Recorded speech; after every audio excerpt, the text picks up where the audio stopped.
مکہ میں داخل ہونے والا داخل ہوتا ہے، ابو جہل کی پارٹی باہر نکل کے اس کا استقبال کرتی ہے اور کہتی ہے کہ ہمارے ہاں ایک شخص آیا ہے، اس کا نام محمد ہے صلی اللہ علیہ وسلم۔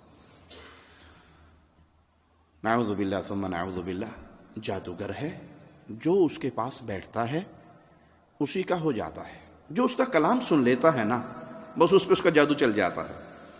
تو احتیاط کرنا، اس کی بات نہ سننا۔ وہ کہتا ہے کہ میں نے مکے میں داخل ہونے سے پہلے ہی اپنی کانوں میں روئی لگا کے اور کان اچھی طرح بند کر کے، کہیں غلطی سے بھی کوئی بات میرے کان میں نہ پڑ جائے، میں آتا ہوں حرم میں دیکھتا ہوں رسول اللہ صلی اللہ علیہ وسلم بیٹھے ہیں، کلام الہی کی تلاوت کر رہے ہیں، میرے جی میں آیا کہ تو خود بھی شاعر ہے اور عرب کا مشہور شاعر ہے، سن تو صحیح، اگر اس نے کوئی شعر و شاعری کی تو خود شاعر ہے، تو پہچان جائے گا۔ آ کے بیٹھتا ہے، کانوں سے روئی نکالتا ہے، کہتے جی آپ کا پیغام کیا ہے؟ آپ کہتے ہیں اعوذ باللہ من الشیطان الرجیم، بسم اللہ الرحمن الرحیم، انا اعطیناک الکوثر فصل لربک وانحر ان شانئک هو الابتر۔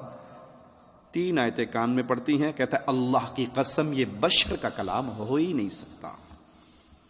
مسلمان کیجئے، اپنے پیاروں میں شامل کر لیجئے۔ تو اہل کفر، باطل پرست، ان کی پہلی پلاننگ یہ ہے کہ سننے نہ دینا، اتنا بدنام کر دو کہ کوئی ان کی مجلس میں نہ بیٹھے۔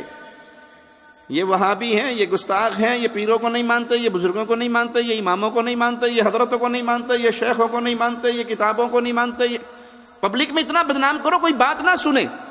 اور اگر کوئی ان کے پروپیگنڈے سے بچ کر بات سننے والا بن جائے، آ جائے، ایک لمحے کے لیے ہماری مجلسوں میں بیٹھ جائے، ہماری گفتگو سنے، اللہ کی قسم رب نے اس کے نصیب میں ہدایت لکھی بھی ہو، تو یہ دعوت ہماری اتنی خالص ہے کہ وہ جب اٹھتا ہے تو دل کی دنیا بدل چکی ہوتی۔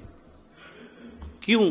ہمارے پاس کوئی ملاوٹی چیز ہے ہی نہیں، میرا شیخ، میرا بابا، میرا امام، میرا پیر، میرا حضرت ہے ہی نہیں، فلاں کی کتاب، فلاں کی کتاب، اس کی کتاب۔ ارے بھائی، ہماری خالص ترین دعوت ہے الحق من ربک، ہم حق کے داعی ہیں، ہمارے ہاتھ میں ہے کیا؟ اللہ کا کلام، محمد کا فرمان صلی اللہ علیہ وسلم، تیسری چیز نہیں ہے۔ اور مسلمانوں کی سب سے اعلیٰ قیمتی ترین جماعت وہ اصحاب محمد کی جماعت ہے۔ قرآن ان کے سامنے نازل ہوا، احادیث رسول ان کے سامنے ارشاد ہوئی، جو انہوں نے اس کا فہم لیا، قرآن اور حدیث کو صحابہ کے فہم میں سمجھتے جاؤ، اس سے زیادہ خالص چیز آپ کو کہیں اور نہیں ملے گی۔ اور یہی وجہ ہے اللہ کی رحمت سے جو اس پیغام کو سنتا ہے، دل سے تعصب کے معاملے ہٹا کر سنتا ہے، تو یہ دعوت سیدھی اس کے دل پہ جا کے لگتی ہے۔ اسی لیے لوگوں کی کوشش ہوتی ہے کہ ان کی دعوت کو سننے نہ دو، ان کو بدنام اتنا کر دو کہ لوگ ان کی مجلس میں آنا ہی چھوڑ دیں۔ مالک کا فرمان سنیے، وَأَنزَلْنَا إِلَيْكَ الْكِتَابَ بِالْحَقِّ، ہم نے آپ کی طرف کتاب نازل کی حق کے ساتھ، یہ قرآن حکیم حق کے ساتھ نازل ہوا، مصدقا لما بین یدیہ من الکتاب ومہیمنا علیہ فاحکم بینہم بما انزل اللہ۔ اس حال میں کہ تصدیق کرنے والی ہے اس کتاب کی، یہ کتاب تصدیق کرنے والی ہے ان کتابوں کی جو اس سے پہلے نازل ہوئی، اور اس پر محافظ ہے، پس آپ ان کے درمیان فیصلہ کیجئے۔ فاحکم بینہم، ان کے درمیان فیصلہ کیجئے، بما انزل اللہ۔ کتنے پیارے جملے ہیں، سمجھنے والوں کے لیے کتنے آسان جملے ہیں۔ ان کے درمیان فیصلہ کیجئے، کس روشنی میں فیصلہ ہو؟ پنچایت کے فیصلے، قوم برادری کے مطابق، کس کے مطابق فیصلہ ہو؟ فاحکم بینہم بما انزل اللہ۔ کائنات میں جھگڑا ہو کسی کا کسی سے، اس جھگڑے کا فیصلہ ہوگا تو اللہ کی طرف سے نازل شدہ احکامات کی روشنی میں ہوگا، اور کوئی نہیں۔ مسئلہ پوچھنے کے لیے آئیں گے، جی قبر پکی بنائیں یا نہ، قبر پہ سجدہ کریں یا نہ، قبر کا طواف جائز ہے یا نہیں، غیر اللہ کو پکارنا جائز ہے، ہمارے مذہب کے مطابق فتویٰ دینا، ہمارے بزرگوں کے مطابق فتویٰ دینا، جس پیر صاحب کا لڑ ہم نے پکڑا ہے اس پیر صاحب کے اقوال کی روشنی میں بتانا، یہی ہوتا ہے نا۔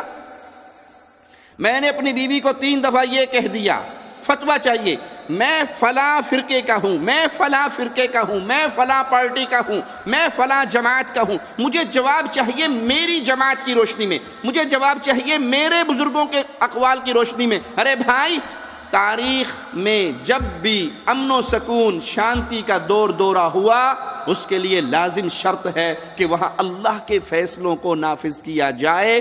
اے نبی فاحکم بینہم، ان کے درمیان فیصلہ کیجئے، کس طرح؟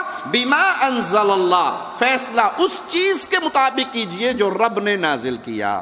فیصلہ ہوگا قرآن حکیم سے، فیصلہ ہوگا احادیث رسول سے، اور یہی چیز بڑوں کو چبھتی ہے، بابوں کو چبھتی ہے، پیروں کو چبھتی ہے، کیونکہ جب قرآن اور حدیث کے مطابق فیصلے ہوں گے تو مولویوں کی دکانداری بند ہوگی، پیروں کے دھندے بند ہو گئے، یہاں کھانے پینے کے ڈھونگ نظر نہیں آئیں گے، یہ دھندا نہیں چلے گا۔